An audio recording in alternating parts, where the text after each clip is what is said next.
প্রিয় সপ্তম শ্রেণীর শিক্ষার্থীরা, শুভেচ্ছা নিও। আজকে আমি তোমাদের 2025 সালের বাংলা বিষয়ের নতুন বই সপ্তবর্ণা থেকে কবিতা নবম অধ্যায় হাসান রোবায়েতের সিথি কবিতা থেকে গুরুত্বপূর্ণ কিছু প্রশ্ন এবং এর সমাধান নিয়ে আলোচনা করব। প্রথমে তোমাদের বলবো, যারা আমার চ্যানেলটি সাবস্ক্রাইব করো নাই তারা আমার চ্যানেলটি সাবস্ক্রাইব করবে এবং আমার সাথে থাকবে। তাহলে চলো আমরা ক্লাস শুরু করি। সিথি কবিতার গুরুত্বপূর্ণ কিছু প্রশ্ন এবং এর সমাধান। 1.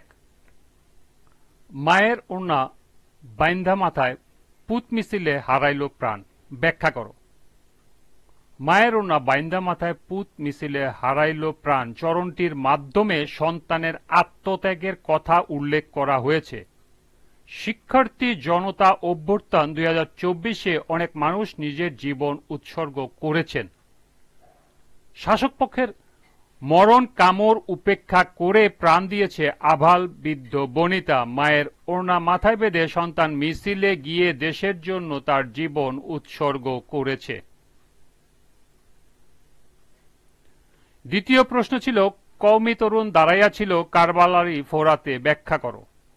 কওমি তরুণ দাঁড়াইয়া ছিল কারবালারি ফোরাতে চরণটির মাধ্যমে কবি কারবালার প্রান্তরে ঐতিহাসিক ঘটনার সাথে জুলাই আগস্ট ছাত্র আন্দোলনের প্রেক্ষাপটকে এক সূত্রে গেঁথেছেন।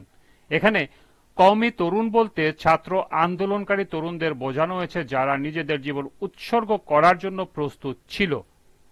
কারবালার ফোরাত প্রসঙ্গটি ব্যবহার করে কবি বোঝাতে চেয়েছেন, যেমন ফোরাতের তীরে ইমাম হোসেন রাজিয়াল্লাহু তাআলা আনহু এর অনুসারীরা জীবন বিসর্জন দিয়েছিলেন, তেমনি এই তরুণরাও শাহাদাতের জন্য প্রস্তুত ছিল। তৃতীয় প্রশ্ন ছিল, ভাই বোনে আইসে ফিরা রক্ত ভিজা খাটিয়ায়, ব্যাখ্যা করো। ভাই বোনে আইসে ফিরা রক্ত ভিজা খাটিয়ায় চরণটির মাধ্যমে কবি আন্দোলনের প্রেক্ষাপটে ভাই বোনের মৃত্যু এবং তাদের রক্ত ভেজা খাটিয়ায় ফিরে আসার করুণ দৃশ্য ফুটে তুলেছেন। এটি মূলত জুলাই আগস্ট ছাত্র আন্দোলনের শহীদদের স্মরণে লেখা হয়েছে। জুলাই 2024 প্রেক্ষাপটে ভাই বোনের মৃত্যু এবং তাদের রক্তাক্ত দেহ খাটিয়ায় করে ফিরিয়ে আনার বেদনাদায়ক চিত্র তুলে ধরা হয়েছে। কবিতাটিতে ভাষা শহীদদের প্রতি গভীর শ্রদ্ধা ও শোক প্রকাশ করা হয়েছে। 4. মরা পুত্রে কোলে নিয়া মা ফিরছে অটোতে, ব্যাখ্যা করো। মরা পুত্রে কোলে নিয়া মা ফিরছে অটোতে চরণটির মাধ্যমে সন্তানের মৃত্যুর পর মায়ের মানসিক কষ্টের চিত্র তুলে ধরা হয়েছে।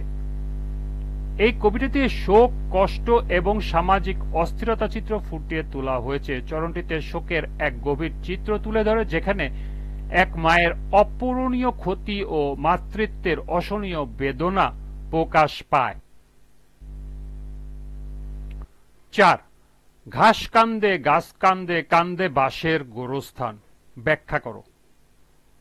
ঘাস কান্দে গাছ কান্দে কান্দে বাঁশের গোরস্থান চরণটির মাধ্যমে প্রকৃতির উপাদানগুলো মানুষের মৃত্যুতে ব্যথিত হয়ে কাঁদছে। এটি একটি রূপকার্থক প্রয়োগ, যেখানে প্রকৃতির নীরব ভাষা কান্নার মাধ্যমে প্রকাশ করা হয়েছে। এই চরণটি মূলত প্রকৃতির গভীর শোক এবং মানুষের প্রতি প্রকৃতির মমত্ব বোধকে তুলে ধরে। এটি একটি প্রতীকী ভাষা যা প্রকৃতির নীরব কান্নার মাধ্যমে মানুষের কষ্টের প্রতি সহানুভূতি প্রকাশ করে। সর্বশেষ 6 নাম্বার, সিথি কবিতার মূল ভাব লিখো। শিক্ষার্থী জনতার অভ্যুত্থান 2024-এ বিজয়ী হয়ে বাংলাদেশের মানুষ নতুনভাবে মুক্তির স্বাদ পেয়েছে, কিন্তু অগণিত মানুষের আত্মদানের বিনিময়ে রচিত হয়েছে সে মৃত্যুগাথা। শাসনপক্ষের মরণ কামড় উপেক্ষা করে প্রাণ দিয়েছে আবাল বৃদ্ধ বনিতা। মানুষের মুখের উচ্চারণ রীতি এক বাকবিধি ব্যবহার করে কবি এক রক্তস্নাত বাংলাদেশের অন্তরঙ্গ ছবি এঁকেছেন। তাতে দেশের কল্যাণ আর মানুষের মুক্তির প্রত্যয় ঘোষিত হয়েছে। কবিতাটিতে বাংলাদেশের মানুষের মুক্তি সংগ্রামের ধারাবাহিকতায় 2024-এর অভ্যুত্থানের বিজয়গাথা হিসাবে প্রতিষ্ঠিত হয়েছে। এই ছিল সিথি কবিতার 6টি গুরুত্বপূর্ণ প্রশ্ন এবং এর সমাধান। আজকের ক্লাসটি এ পর্যন্তই।